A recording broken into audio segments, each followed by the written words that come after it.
Deirdre Crofts. I'm a Feltmaker. I do ceramic sculpture, I'm a horticulturist and a teacher. I'm here today to show you how I made this piece for an exhibition in the Phoneix Park in 2020, and the title of the exhibition was Endangered. Okay, I started off first by laying out a background.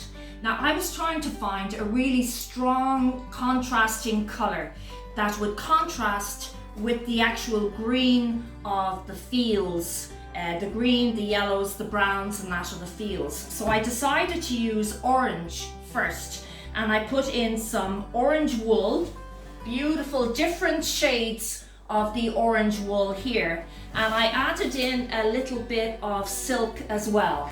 So I covered my bubble wrap. Here's the bubble wrap here. I covered the bubble wrap with one layer of orange.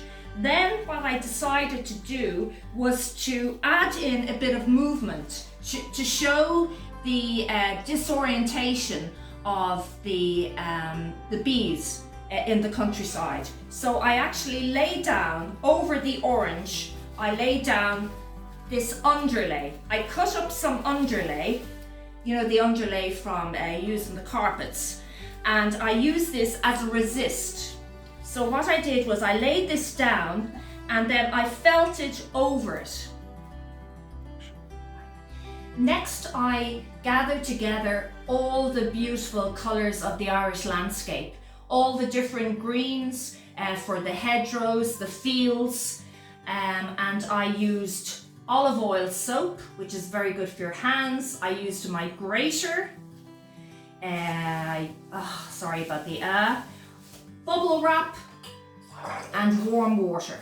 So I laid down two layers of green and brown wool, and I felted it.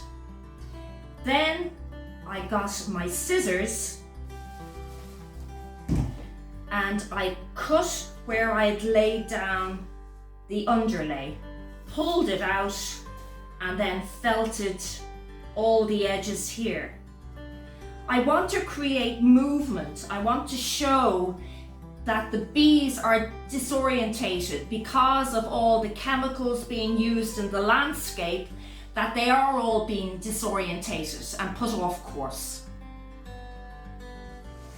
Now I'll show you how to make a bee.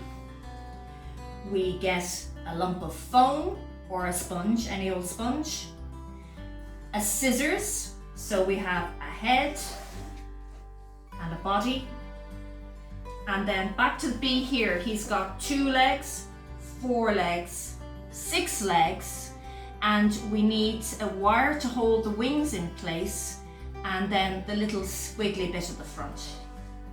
So with the wire and the pliers, I cut out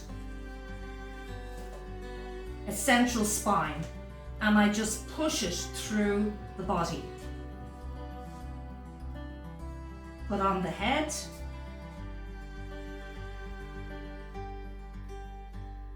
and there we are.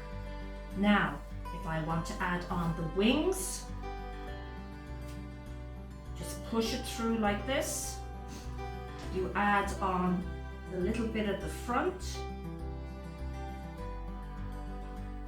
and you just twist this with the pliers.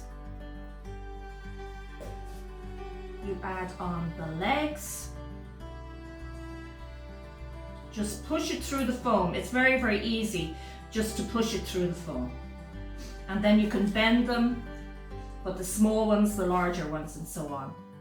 And then I've laid out what wool I'll be using, the different colours to give the best effect of the bee. And these, you just lay them. So I've got black here. I wrap this around. And then this is dry needle felting. So I have my needle felting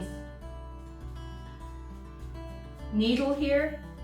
So I just stab, stab, stab, stab into the foam, add on my next colour,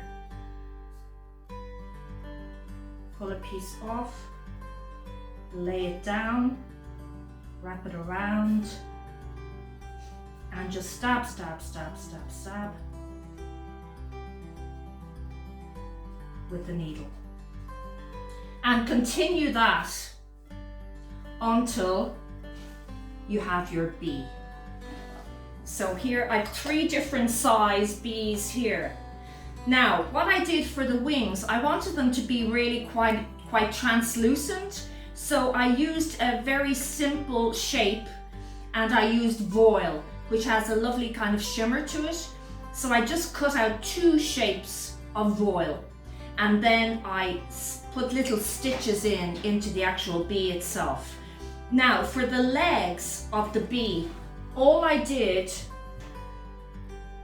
here was use PVA glue and a little bit of wool to get it to stick onto the leg. And I just wrapped and wrapped and wrapped and wrapped, and PVA glue kept it in place, no problem. Then for the final piece, I used plywood background. I painted the edge with acrylic paint, black acrylic paint. I thought worked out quite well. I drilled holes in the back to show where the bees are going to be put through. Okay, I set them at different heights so they'd be hovering. And then I just used a staple gun to hold them in place. So I just drilled a hole, bent the wire over, and just a staple gun to hold them in place. And then I just put on some piano, what do you call that? Mirror plates here and here to hold it up.